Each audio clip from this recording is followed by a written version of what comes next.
Good morning, little students. Welcome back to your maths classes. And today we are going to begin exercise C of chapter 2. Okay, so see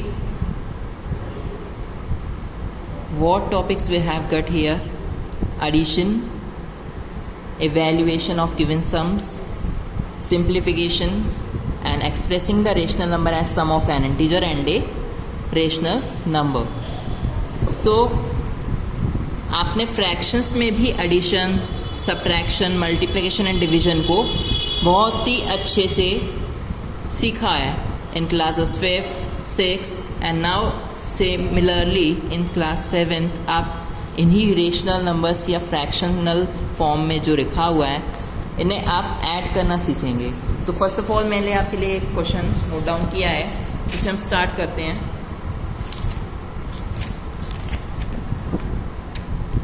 C 13/8 and 7/8 को आपको क्या करना है, add. दो rational numbers they रखी हैं आपको, मैंने इसे नोट डाउन कर लिया है. 13/8 एंड 7/8 आपको क्या करना है, इसका सम निकालना है यानी ऐड करना है. तो sum is equal to 13/8 add करना है तो प्लस 7/8. एक खास चीज़, अब तक हमने लास्ट एक्सरसाइज में भी रेशनल नंबर ऐड करते टाइम यही पता किया था कि डेनोमिनेटर सेम नहीं होते हैं तो एलसीएम लेते हैं. बट यहाँ देखिए the denominators are already same. So 13 + 7 upon दोनों के डेनोमिनेटर्स 8 को हमने क्या कर दिया है, नोट डाउन कर लिया. 13 + 7 अपर जो न्यूमरेटर्स होते हैं जब डेनोमिनेटर सेम हो तो कॉमनली एक बार लिख लीजिए उन्हें. एंड 13 एंड 7 आपके ऐड हो गए और आ गया 20 and denominator is still 8. Okay students, अब एक खास चीज़, मैंने आपको एक लोएस्ट फॉर्म, रेड्यूस्ड फॉर्म और स्टैंडर्ड फॉर्म सिखाई थी. उसके अकॉर्डिंग अगर हम देखें तो 20 और 8 एक दूसरे की टेबल में तो नहीं आते, बट ये इवन नंबर्स हैं, किसी ना किसी से डिवाइड हो रहे होंगे या किसी और टेबल में आ रहे होंगे. सी 5 4s are 20 and 2 4s are 8. तो आप इस 20/8 को क्या लिख सकते हैं, 5 से 20 टाइम्स कैंसिल कर दीजिए और 4 से 2 टाइम्स. तो बात वही है कि दोनों कॉमन टेबल 4 में आ रहे थे. 4 2s are 8, 4 5s are 20. तो ये है इसकी रिड्यूस्ड फॉर्म. इन लोएस्ट टर्म्स के लीजिए या स्टैंडर्ड फॉर्म के लीजिए. ओके स्टूडेंट्स, तो आपका फर्स्ट वाला मैंने सॉल्व कर दिया और बता दिया कि डिनोमिनेटर सेम हो एलसीएम मत लेना, न्यूमरेटर्स ऐड करके वही एक बार लिख देना डिनोमिनेटर, यही इसका आंसर होगा. फिर चेक कर लेना ये लोएस्ट टर्म्स में आ रहे हैं कि नहीं, कट तो नहीं रहे हैं. देखिए कट गए 5/2. अब ये दोनों किसी टेबल में नहीं आते सिवाय 1 के, और 1 से भी डिवाइड करोगे फिर से यही आएगा. तो यही इसका लास्ट रेड्यूस्ड फॉर्म या स्टैंडर्ड फॉर्म या लोएस्ट टर्म है. Now let's come to question number 2. और उससे पहले मैं आपको कुछ दूसरे टाइप के भी एडिशंस बता देता हूँ क्योंकि इनके डेनोमिनेटर सेम थे. तो क्वेश्चन फर्स्ट का पार्ट सी देखिए, यहाँ पे आपको क्या दे रखा है, 3/-8 एंड -1. अब इसका डेनोमिनेटर है नहीं. मैंने आपको एक तरीका बताया तभी लास्ट एक्सरसाइज के लास्ट क्वेश्चन में ही, जिनका डेनोमिनेटर ना हो उनका क्या करते हैं, इसके डेनोमिनेटर से इसमें मल्टीप्लाई, जो भी आंसर आए उसको उसके न्यूमरेटर से ऐड कर दो. 8 1s are 8, 8 और 3 11, 11/8 हो जाएगा आंसर, डायरेक्ट है. तो आप देखिए इस तरीके के क्वेश्चंस को कैसे करते हैं. अगर आपको लॉन्ग मेथड से नहीं करना है तो हम इन्हें ईजिली लिख सकते हैं क्या, ऐसे. So question number first C part, 3/-8 + -1. एक खास चीज़, न्यूमरेटर्स तो हैं, डेनोमिनेटर एक का नहीं है. आप क्या करेंगे, तरीका सिखा दिया था ऑलरेडी आपको. 8 1s are 8, फिर जो भी है इसके न्यूमरेटर में ऐड. 3 प्लस माइनस माइनस क्या हो गए, प्लस हो गए, तो इससे हमें मतलब नहीं, पॉजिटिव नंबर आई है. 8 1s are 8 plus 3 upon denominator क्या है अब इसका, माइनस का 8. सी 3 और 8 क्या होते हैं आपके एडिशन के बाद, 11 अपॉन माइनस का 8. किसी भी टेबल में नहीं आ रहा है क्योंकि 11 एक प्राइम नंबर है. ओके, ऑड होने के साथ साथ प्राइम नंबर वो होते हैं जो खुद से कट जाते हैं या 1 से. तो इसमें हमें ऐसा करेंगे तो तब भी यही आएगा. तो अब आप चाहो तो इसे 11/-8 लिख सकते हैं या -11/8, क्योंकि चाहे न्यूमरेटर या डेनोमिनेटर कोई भी नेगेटिव हो वो आपस में इक्वल ही रहते हैं. किसी पे भी एक नेगेटिव साइन हो तो इक्वल ही है वो. ठीक है, तो आप इसे लास्ट में जब आंसर आए तो -11/8 ज़रूर लिखना, क्योंकि जो माइनस लगाते हैं वो नुमरेटर में ज़्यादा अच्छा लगता है, डिनोमिनेटर को पॉजिटिव ज़्यादा रखते हैं. Okay, so this is the required answer to question number first part C. Now let's come to question number second. तो देखिए इसमें सेकेंड वाले में क्या है, वो क्या कह रहा है, इवेल्युएट द गिवन सम्स. आपको अब अलग अलग डेनोमिनेटर्स के संग more than 2 rational numbers add करने के लिए बोल रहा है. तो आप ईजिली देखेंगे डेनोमिनेटर सेम है क्या, 4 8 15 नहीं है, 7 77 नहीं है, 4 2 3 9 9 9. देखो इसका तो सेम आ गया. जिनका सेम है उसमें क्या करना है, नुमरेटर जैसे निशानों के साथ हैं वैसे निशानों के साथ लिख दीजिए, और एडिशन उनका करेंगे जिनके सेम साइन है. जैसे -14 -8 ऐड हो जाएंगे -22. लेकिन ये पॉजिटिव का 4 है तो इसे माइनस करना पड़ेगा, क्योंकि दोनों नंबर ऐड होके आए थे -22. ये पॉजिटिव है प्लस का 4, और तीनों का डिनोमिनेटर सेम है, एक बार लिख लिया. कोई भी एक नंबर नेगेटिव और एक पॉजिटिव आती है तो हम क्या लिखते हैं कि उन्हें माइनस कर देते हैं, भले ही बीच में प्लस लगाओ. तो 22 में से 4 गए तो आंसर कितना आएगा आपका 18, और नीचे क्या है 9.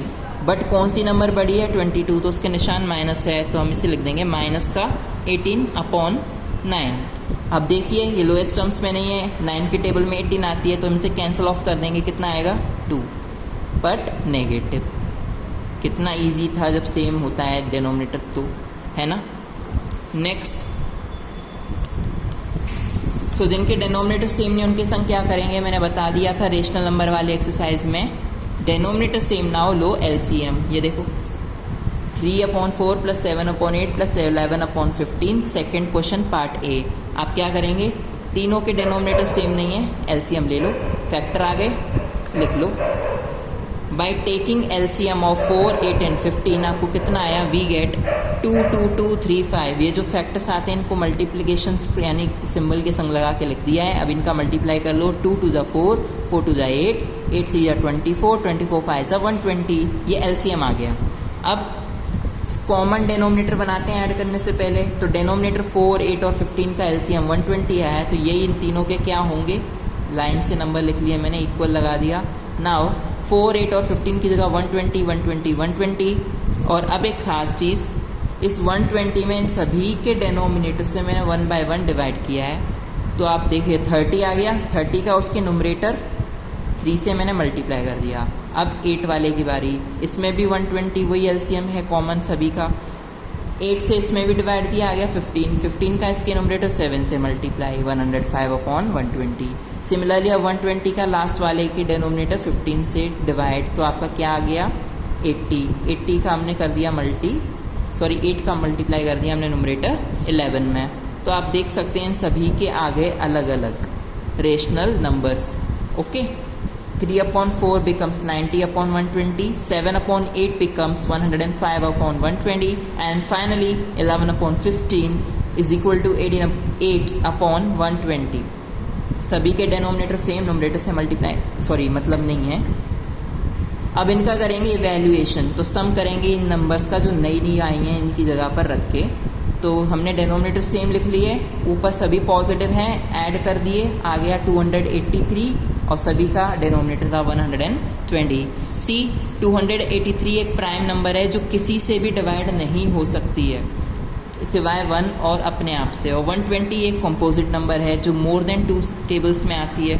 तो ईजिली हम इसे कह सकते हैं इसका रिक्वायर्ड आंसर है. नेक्स्ट, तो क्वेश्चन सेकंड के सभी हो जाएंगे जिनके डेनोमिनेटर सेम नहीं है, एलसीएम ले लो. सेम है तो ऊपर वाली नंबर्स में जो साइन लगे हुए हैं ना देख लो, उसी के अकॉर्डिंग इन्हें सॉल्व कर दो. लास्ट में से लोएस्ट टर्म्स में लिखना ना भूलें.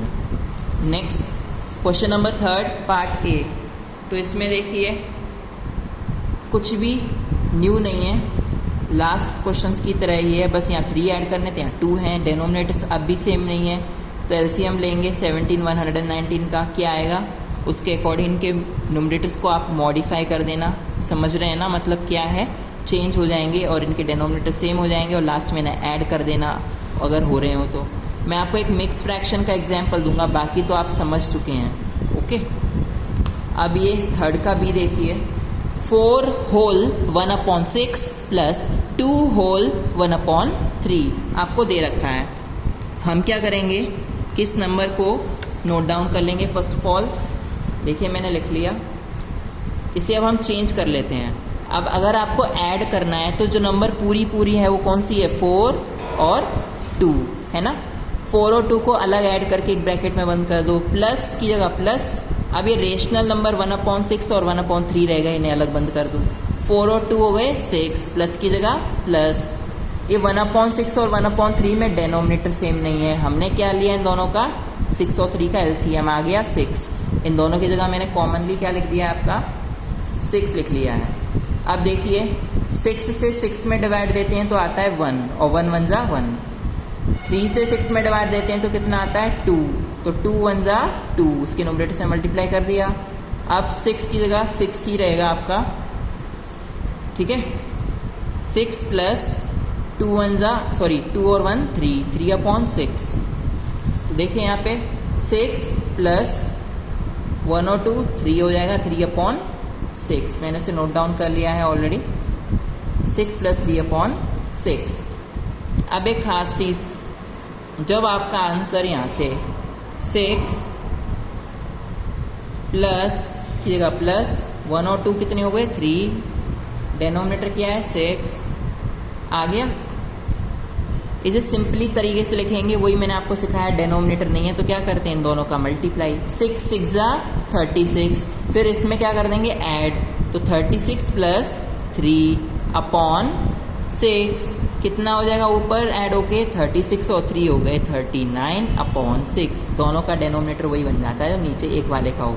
देखो मैंने कॉमन ले लिया, 6 6 जा 36, प्लस की जगह प्लस, 3 की जगह 3, 36 और 3 39। ये लास्ट एक्सरसाइज से अब तक हम ऐसे ही करते आ रहे हैं। अब हमने ये देखा है कौन सी टेबल में सेम आते हैं, तो ये दोनों एक दूसरे की टेबल में तो नहीं आते, बट किसी और टेबल में कॉमन है। वो कौन सी हैं, 13 3 जा 39, 2 3 जा 6, तो 13/2। अब ये दोनों किसी टेबल में नहीं आती क्योंकि 13 एक प्राइम नंबर है ऑड के साथ साथ ही। तो this is the required answer. Okay, easiest वे में आप इसे कर सकते हैं। अब आप आइए क्वेश्चन नंबर 4। क्या करना है इसमें, मैं थोड़ा जूम आउट कर देता हूँ इससे आपको क्वेश्चन क्लियर नजर आए। Express the following rational number as the sum of an integer and a rational number. आपको क्या करना है, इन सभी रेशनल नंबर्स को एक इंटीजर और एक रेशनल नंबर के सम में एक्सप्रेस करना है। तो इसे करने के लिए क्या करेंगे, मतलब टुकड़ा करना है इसका। ये पहले थे क्या, आंसर बनने से पहले ऐसे फॉर्म में लिखना है, ये थे क्या इससे पहले, ये आंसर बन गया है तो इससे पहले इसका क्वेश्चन क्या था। तो इसको हम रिवर्स प्रोसेस करेंगे, ऑपरेशंस की, मैथमेटिकल ऑपरेशन की रिवर्स प्रोसेस में जाएंगे।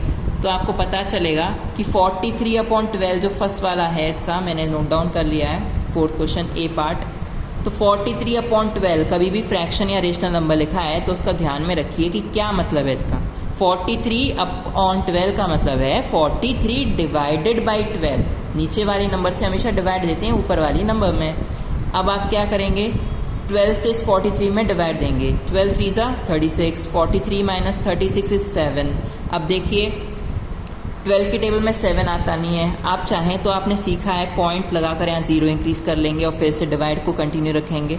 एक्चुअली आपको पॉइंट्स यूज़ नहीं करने हैं, हमें इसे 2 टुकड़ों में रखना है, तो हम इसे डेसिमल में नहीं लिखेंगे, ओके, क्योंकि पॉइंट आ जाएगा तो डेसिमल बन जाएगा उसका। आप इसे यहीं पे छोड़ देंगे लास्ट, जहाँ पर इसका अब डिवाइड नहीं जा रहा है। अब देखिए हम क्या कर रहे हैं, जो ये है जिससे आप डिवाइड दे रहे हो, डिवाइज़र, ये 12, ये क्या आया इसका क्वोशिएंट 3, रिमाइंडर कितना आया 7। इन तीनों को मैंने अलग लिख लिया आपकी हेल्प के लिए, ओके। अब डेनोमिनेटर्स तो वही रहते हैं, 12 की जगह 12, बट क्वोशिएंट क्या है 3, इसे होल नंबर पोर्शन में लिख देंगे 3। 12 3 जा कितने होते हैं 36, तो होल नंबर में लिखा जाता है ये वाला हिस्सा डिवाइड का, और ये वाला हिस्सा हमेशा नीचे डिनोमिनेटर में। अब कितने रिमेनिंग थे 7, 7 को हमेशा इस डिवाइड देने वाले नंबर के ऊपर लिखना होता है, तो 12 के ऊपर मैंने लिख दिया है 7। अब देखिए इसे रीड कीजिए, 3 होल 7/12, 3/7/12। तो इससे मैंने 2 पार्ट्स में ब्रेक कर दिया है। 3 एक होल नंबर है प्लस 7/12 एक रेशनल नंबर है। उसने ये तो कहा था sum of an integer and a rational number. एक खास चीज़, 3 होल नंबर के साथ साथ चैप्टर में इंटीजर भी है क्योंकि ये पॉजिटिव है। तो यही है वो नंबर जो इंटीजर भी है और ये है वो जो रेशनल नंबर का रूप लिए। तो 3 + 7/12 इसे 2 पार्ट्स में मैंने डिवाइड कर दिया है। सो this is the required form of an integer and a rational number. तो हमने इसे 2 हिस्सों में तोड़ दिया है, एक इंटीजर है और दूसरा रेशनल नंबर है। इंटीजर की पहचान क्या है? अपॉन में कुछ नहीं होगा, वो पॉजिटिव या नेगेटिव या ज़ीरो हो सकती है। जबकि रेशनल नंबर क्या होती है? हमेशा आपकी फ्रैक्शनल फॉर्म में रहती है। इसके अलावा ये पॉजिटिव भी हो सकती है और नेगेटिव भी, मतलब ये नुमरेटर और डेनोमिनेटर के साथ लिखी जाती है। तो this is the required answer. Okay students, तो सिमिलरली आप रिमेनिंग क्वेश्चंस भी कर सकते हैं। इस एक्सरसाइज में ऐसा कुछ खास नहीं था। Okay, and once again I want to say you stay safe and stay home. Thank you so much.